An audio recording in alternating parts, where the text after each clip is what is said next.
Oke guys, welcome back to Daily Charting with Toshi, di mana kita akan daily chart your favorite cryptocurrencies. Dan sekarang kita masuk ke DCWT sesi pertama. Dan seperti yang kita bisa lihat di sini, dalam 24 jam terakhir terjadi peningkatan tipis besar 0,01%. Total market cap mencapai di 2,96 triliun US dollars. Dan untuk BTC kita bisa lihat di sini ya, dia jam 7 pagi tadi berhasil daily close di angka 95.000 lebih 41 USD. Artinya apa? Daily close-nya terbentuk higher high ya. Nah, terakhir kali Bitcoin daily close di atas dari 95.000 itu udah cukup lama ya. Terakhir kali itu di Februari. Nah, setelah dia jebol di tanggal 24 Februari, ya udah cukup lama ya, sudah beberapa bulan dia belum berhasil lagi reclaim 95.000 dan akhirnya terjadi hari ini jam 7 pagi ya. That's good. Nah, tetapi ya struktur resisten di angka 95.581 masih menjadi resisten bagi BTC ya. Jadi awalnya support di tanggal 18 dan 19 Februari sempat di retest juga sebagai support 2 kali and then jebol. Nah, sekarang menjadi resisten ya. Oke, tinggal kita lihat aja apakah ini bisa tembus atau tidak ya. Setup futures sudah ada ya, karena kemarin sudah terjadi retest pertama, berarti ya entahlah untuk urusan setup futures di belakang. Buat yang pengen nanti bang beli DCA-nya di mana ya, posisi futuresnya gimana, itu di bagian belakang, selalu di bagian belakang ya. Sekarang kita makro dulu seperti biasa ya. Oke, struktur ini satu struktur support baru nih ya. Kita bisa ini juga kita update struktur supportnya di sini ya. Nah, jadi ya untuk sekarang kita ya PR besarnya kalau bisa Bitcoin bertahan di atas dari 93.727. Kemarin kan di atas dari 91.000 atau BSB ya. Nah, sekarang ini ada PR baru yang mungkin gini deh, ini kayak side quest lah ya. Kalau di game kan ada main quest, ada side quest nih. Ada cerita, ada quest yang bisa menjalankan story, sama ada yang ya lu bisa dapat item. Nah, ini lebih kayak side quest lah ya. Semoga bisa nahan gitu. Nah, ngomongin soal BSB nih ya. Nah, untuk BSB, gue lihat dari komen-komen bagus ya, rata-rata udah get how BSB works. Nah, tapi gue ingin tambahin satu lagi juga ya. Bang, mungkin gak sih bang, ya kita nggak usah retest BSB, nggak usah mantul di BSB langsung naik. Itu bisa saja terjadi ya. Itu terjadi di, contohnya itu di sini ya. Nah, di sini nih. Terjadi di Oktober 2023. Dia tembus langsung, nggak pakai basa-basi, langsung naik, boom ya, nggak pakai mantul begitu ya. Nah, contoh lagi, dia langsung rally nggak pakai mantul tuh ada di mana ya? Coba kita cek. Kagak pakai mantul itu ada di, nah sini nih ya. Boom, ya udah tembus, nggak pakai mantul. Ya sekalinya retest malah jebol.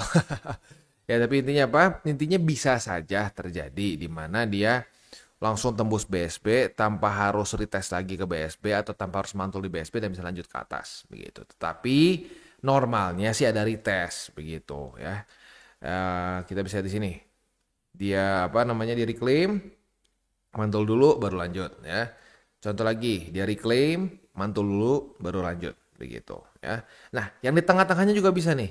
Jadi kita nggak harus langsung dapat kayak begini nih. Kita nggak harus langsung dapat kayak di tanggal 23 September 2024 gitu. Reclaim langsung mantul. Nggak juga.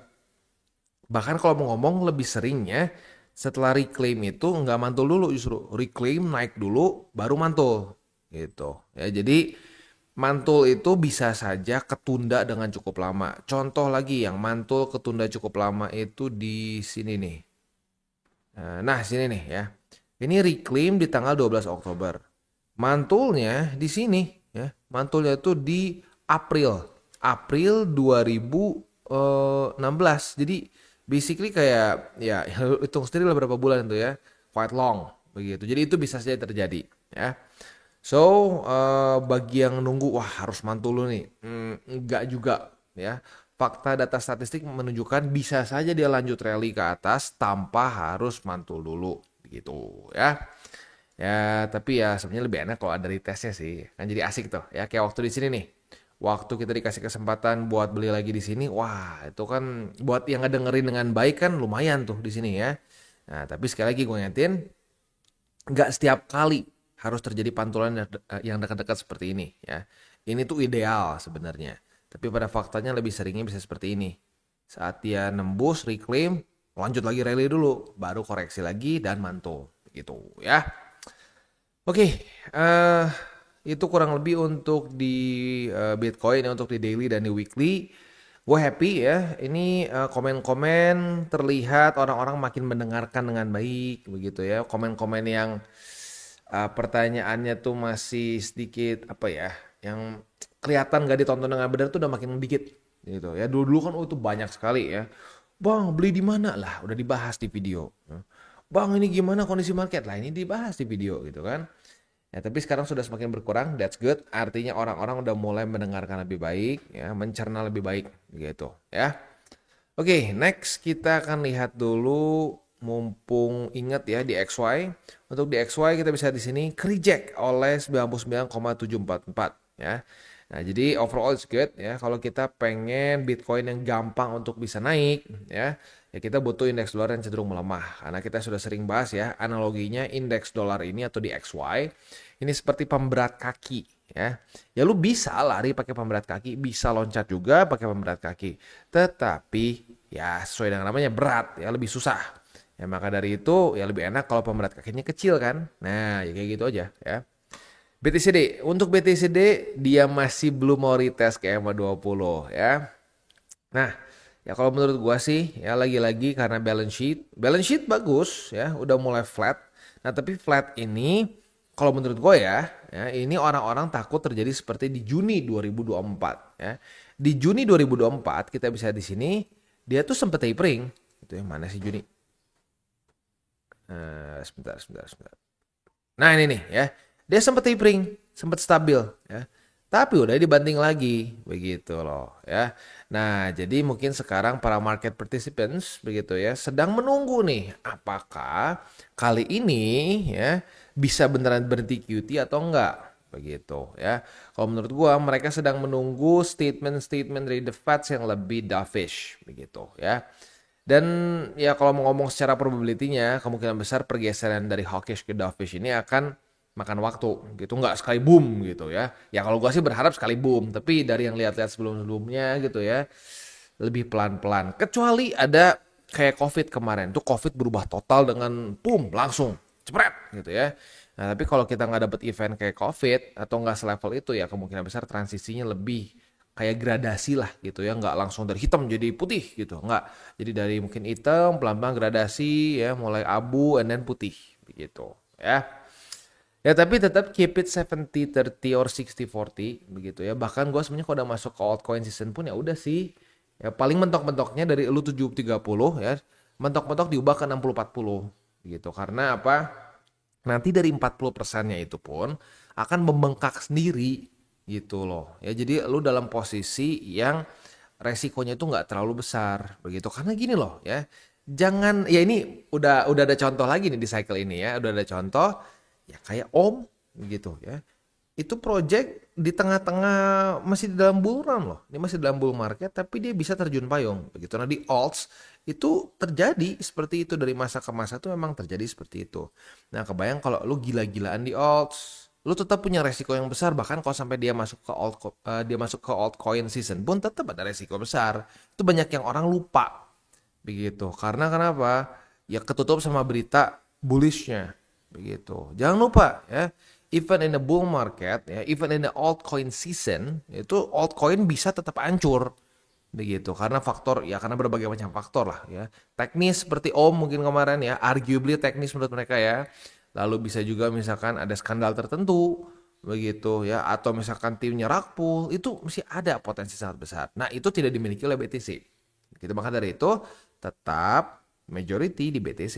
Jadikan itu sebagai fondasi gitu ya. Oke, next kita lihat dulu ke news. Untuk news ini Saylor ya, Michael Saylor dengan perusahaan dia Strategi ya, jangan bingung ya. Sekarang berubah nama mereka itu dari MicroStrategy jadi cuma Strategi aja ya.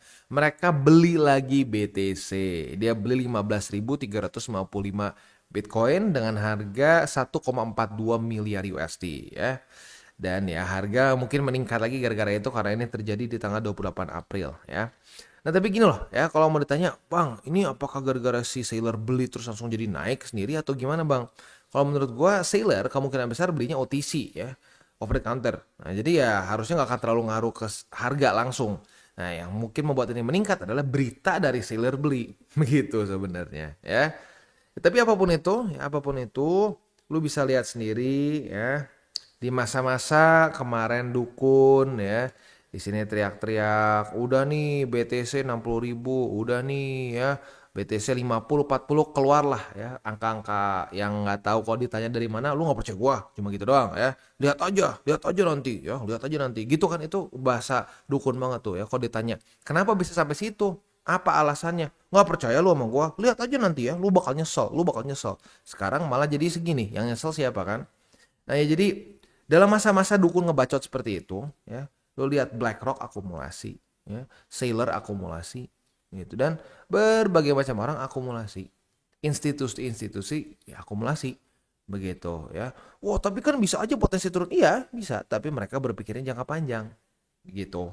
Ya, lu perhatiin semua investor ya, investor yang actually make it in the market ya, atau majority lah, karena nggak bisa semua lah, pasti ada juga yang wah benar-benar trader yang short term, ada aja mungkin yang berhasil ya, tapi in general ya, secara garis besarnya investor, traders yang berhasil di market adalah yang mereka itu berpikir jangka panjang, begitu ya, bukan scalper gitu ya. Ya lu lihat deh ya, investor-investor terkenal yang dihormati ya, yang apa namanya sampai bikin buku orang semua beli dan lain-lain, itu bukan scalper ya, bukan day trader begitu. Mereka bisa oke, they can perform oke, tapi nggak bisa perform extraordinary gitu. Nggak bisa kayak Warren Buffett begitu, nggak bisa kayak Charlie Munger, nggak bisa kayak Ray Dalio begitu. Itu mereka bermain lebih panjang jangkanya begitu ya. Jadi ya semoga kalian sadar gitu, karena ya kalau lihat sekarang gue tanya deh, who's the best scalper in the world? I don't know. Ya, tapi kalau siapa value investor terbaik ya kita bisa tahu. Oh ya Warren Buffett. Oh misalkan siapa sekarang salah satu hedge fund terbesar, terhebat? Oh ya Ray Dalio. Begitu. Apakah mereka pemain scalper gitu ya? Ya mungkin ada tim mereka yang punya seperti itu. Tapi in general yang generate their wealth itu bukan short term trading, tapi long term. Dia melihat jauh ke depan. Nggak cuma sekedar semenit ke depan mau naik mau turun. Nggak seperti itu. Gitu ya. Semoga kalian sadar gitu. Oke, next kita lihat lagi ke, nyaris lupa ya, bukan makro tapi economic calendar. Makroekonomi sih, sorry. Economic calendar hari ini ya, kita udah mulai digempur dengan data-data penting. Nanti malam kita akan keluar CB Consumer Confidence and then JOLTS Job Openings. Ini dua-duanya akan keluar di jam 9 malam, jadi buat lo yang punya posisi futures dekat-dekat jam 9 malam, pertimbangkan untuk apa? Tutup posisi, terutama buat yang konservatif ya. Buat yang agresif minimal pasang SL ya. Oke, beres. Next kita langsung masuk aja ke buy limit. Tetapi sebelum kita masuk ke buy limit, seperti biasa gue akan disclaimer dulu bahwa semua konten dari TCI bukanlah financial advice. Ini sebuah bentuknya adalah edukasi. Lalu bagaimana cara untuk mendukung TCI? Ada banyak caranya. Lu bisa like our video, bisa share our video, atau juga bisa menggunakan link referral kita di bawah. Dan sekarang kita akan dengar dulu pesan-pesan dari sponsor kita pada hari ini. Oke, today's video is brought to you by Bybit. Di mana di Bybit ini kita bisa melakukan berbagai macam hal ya, mulai dari yang newbie sampai yang sudah advance. Buat mungkin lo merasa bahwa aduh bang, gue masih nggak ngerti nih TA, gue masih nggak ngerti charting dan seterusnya, tapi pengen akumulasi, pengen DCA murni, bisa lo tinggal masuk ke sini one click buy, di mana lo bisa pilih lo mau pakai apa ya fiatnya, lo tinggal pilih juga asetnya apa ya. Misalkan lo pengen akumulasi BTC, misalkan setiap hari Senin jam 7 pagi, misalkan gue pengen akumulasi BTC sebesar 100.000 rupiah misalkan ya, lu bisa langsung lakukan di sini. Bisa peer to peer, bisa Dana, Bank BRI dan lain-lain. Ini gila ya, bisa pakai BCA Mobile dan seterusnya. Jadi Bybit ini memang cocok banget buat orang-orang yang tinggal di Indo ya, bisa langsung pakai bank-bank yang memang sudah biasa kita pakai di Indo ya. Nah, buat yang intermediate sampai advance juga di sini ada spot, dan juga ada leverage tokens, dan tentu juga ada derivatives trading, di mana kita bisa menggunakan kontrak yang USDT maupun USDC.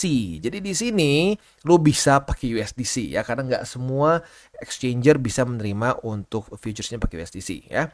Dan tentu juga lo bisa earning bunga juga dari kripto lo dan lain-lain. Dan tentu juga di sini kita bisa melakukan copy trade ya, di mana copy trade dari Bybit ini sudah cukup terkenal ya, dan kita bisa mendapatkan keuntungan juga.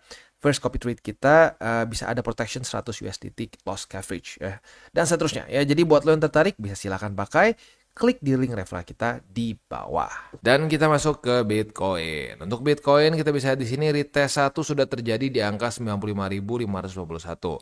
Apabila pada hari ini terjadi retest kedua di angka 95.591, kita bisa buka posisi short. Target TP kita ada beberapa.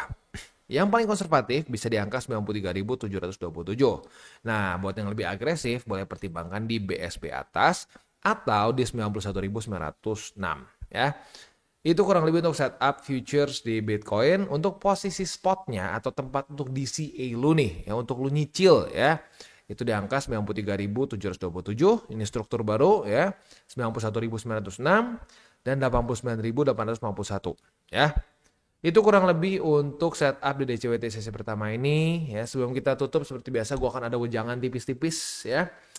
Nah, wejangan tipis-tipis ini sekali lagi mengingatkan bahwa ya kita dikasih kesempatan sekarang untuk akumulasi gitu ya. Ya walaupun sebenarnya kesempatannya baru dikasih sekali sih sebenarnya setelah dia ngepam begini ya. Sisanya belum ada lagi. Nah, bagi lu yang dapat posisi di sini berarti artinya disiplin ya. And that's good ya. Nah, dalam masa-masa boring seperti ini sebenarnya kita dikasih kesempatan untuk DCA ya. Nah, jangan kita buang-buang begitu. Bang, tapi bang, misalkan ternyata dia melemah, turun lagi ke bawah, kan kita rugi bang kalau di atas. Nggak, kalau lu DCA, ya, it doesn't matter kalau lu misalkan punya posisi satu di sini atau di sini. Kenapa? Karena dengan lu DCA, dia turun lagi, lu beli lagi di bawah, harga rata-ratanya turun, gitu loh. Harga rata-ratanya turun, jadi lu nggak nebak-nebak market mau kemana. Begitu ya. Ini mungkin seperti yang mendiang Bruce Lee pernah ngomong ya, kita tuh seperti air, be like water my friend, katanya kan gitu ya. Waktu dimasukin ke vas jadi vas, dimasukin ke gelas jadi gelas, ya dimasukin ke bentuk seaneh apapun ya jadi itu, dia mengikuti gitu. Nah, menurut gua ya, kita sebagai seorang trader, sebagai seorang investor tuh harusnya seperti itu. Kita seperti air gitu, dimana ya dia lagi turun ya sudah kita ikutin, ada support di mana aja ya kita beli begitu. Jangan lu maksain pokoknya gua kubus gitu ya, mau dipindahin ke tempat lain nggak bisa, ya udah hancur begitu ya. Jadi itu ya, lu harus fleksibel, dan cara paling enak untuk fleksibel ya dengan cara DCA, nggak capek begitu loh ya, nggak capek. Dan bahkan cara DCA yang kasarnya orang-orang bilang konyol cuma dengan beli per berapa lama sekali, ya itu pun bisa lebih berhasil dibandingkan dengan orang yang tebak-tebakan di market gitu. Karena kalau udah pakai tebak-tebakan di market, lu keminter gitu ya, itu ujung-ujungnya apa? Saat tidak sesuai dengan tebakan lu akan panik gitu loh ya. Nah, jadi ya lu tinggal pilih deh ya, DCA-nya mau tipe apa. DCA yang lu berdasarkan ya, gue per 2 minggu sekali gue beli deh gitu ya, atau per seminggu sekali gue beli BTC, atau pakai TA. Kalau pakai TA ya ini udah banyak kan, udah ada struktur kita bahas begitu ya. Dan mungkin sekali lagi reminder buat lo ya, tempat DCA kalau secara TA jangan diulang-ulang. Misalkan gini ya, udah beli waktu turun di sini nih, 1, 2, 3 ya, 4 misalkan. Nah pas dia naik ke sini dia turun lagi, jangan beli lagi gitu ya. Ya kecuali lu, wah bang porto gue cuma 100% BTC, jadi boleh nggak bang? Kalau lu 100% BTC boleh lah ya. Tapi kalau lu punya alts lain ya, punya pair lain, habis pelurunya kalau seperti itu. Dan seremnya apa? Kalau lu habis peluru, taunya lanjut lebih dalam lagi seperti, ketarik sedikit. Nah misalkan ya, lu gini beli nih, trade 3 posisi, naik, lu beli lagi 3. Nah instead of lu bisa lanjut lagi ke bawah, lu malah habis. Nah itu aja yang harus kita pikirin begitu ya. Ya udah, itu aja sih kurang lebih ya untuk wejangannya. Selanjutnya ya kita tutup aja ya, kita tutup aja di CWT sesi pertama ini ya. Kita tutup dengan 3 golden rules: jangan berkembang panas, jangan over leverage, berpikirlah jangka panjang, dan yang terakhir adalah salam tabur tuai. Apa yang lo tabur kan lo tuai, jadi taburlah sebanyak mungkin hal baik. Oke guys, jadi itu adalah akhir dari segmen DCWT kita pada hari ini. Dan jangan lupa, bagi kalian yang merasakan manfaat dari segmen ini, jangan lupa untuk share ke teman-teman kalian. Dan apabila lu pengen mensupport channel kita, ya TCI, jangan lupa untuk menggunakan link referral kita di bawah. Nggak wajib, ya, tetapi apabila lo menggunakan link referral kita di bawah, ada macam-macam, ya, dari Bybit, Huobi, Maxi, toko kripto, dan banyak lagi, ya. Walaupun nggak wajib, tapi kalau menggunakan link referral kita, lo secara langsung membantu perkembangan dari TCI. Dan satu lagi, jangan lupa juga untuk join Telegram group kita, di mana kita bisa ngobrol-ngobrol santai mengenai dunia cryptocurrency secara dua arah. So, jangan lupa untuk like, subscribe, click the bell icon, and see you on the next video.